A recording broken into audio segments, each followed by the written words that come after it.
सरकार डीबीटी के माध्यम से नागरिकों को विभिन्न योजनाओं जैसे कि पीएम किसान, स्कॉलरशिप स्कीम्स इत्यादि के द्वारा लाभ प्रदान करती है। ये लाभ आधार पेमेंट ब्रिज के माध्यम से बेहतर, सरल और सुगम ढंग से कुशलता पूर्वक प्रदान किया जाता है। आधार पेमेंट ब्रिज के लिए लाभार्थी को अपने आधार को खाते में सीड करवाना होता है। यह वीडियो सीडिंग प्रक्रिया पर लाभार्थी के प्रश्नों पे स्पष्टता प्रदान करेगा। नमस्कार सर, मैं आधार सीडिंग के बारे में जानना चाहता हूँ। आधार सीडिंग वह प्रक्रिया है जिसके माध्यम से आधार नंबर को बैंक NPCI मैपर पर मैप करता है। बैंक द्वारा आधार सीडिंग की प्रक्रिया सफलतापूर्वक पूरी करने के बाद ही किसी खाते में आधार पेमेंट ब्रिज के माध्यम से सब्सिडी प्राप्त हो सकती है। आधार लिंकिंग और आधार सीडिंग में क्या अंतर है?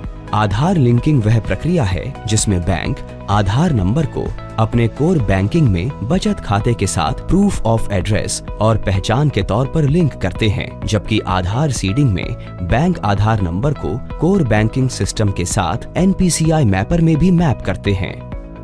क्या मैं अपने विभिन्न खातों को NPCI मैपर में सीड करवा सकता हूँ? नहीं, आप सिर्फ एक समय में एक ही बचत खाते को आधार से सीड करवा सकते हैं। आधार सीडिंग की रिक्वेस्ट किस किस माध्यम से कर सकते हैं? आप आधार सीडिंग रिक्वेस्ट अपने बैंक में व्यक्तिगत रूप से जाकर तथा कंसेंट फॉर्म भरकर या जो भी बैंक ऑनलाइन बैंकिंग के माध्यम से ये सुविधा प्रदान कर रहे हैं उनके ऑनलाइन बैंकिंग पेज पर जाकर रिक्वेस्ट जमा कर सकते हैं। क्या आप मुझे रिक्वेस्ट जमा करने की पूरी प्रक्रिया बताएंगे?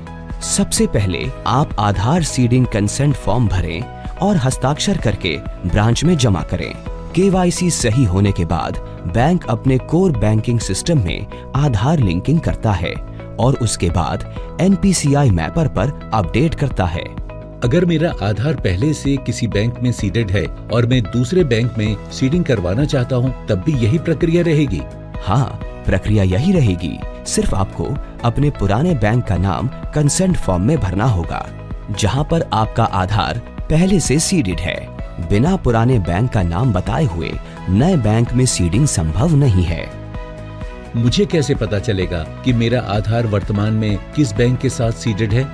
इसके लिए आपको NPCI की वेबसाइट पर बेस प्लेटफॉर्म में या UIDAI की वेबसाइट में सीडिंग स्टेटस चेक करना होगा।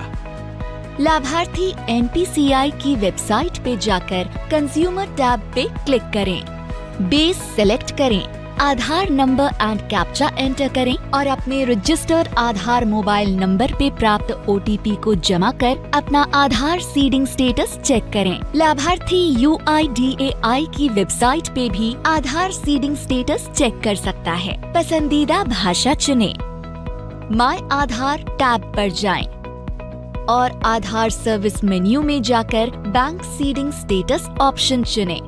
आधार नंबर एंड कैप्चा एंटर करें और अपने मोबाइल नंबर पे प्राप्त OTP को जमा कर अपना आधार सीडिंग स्टेटस चेक करें।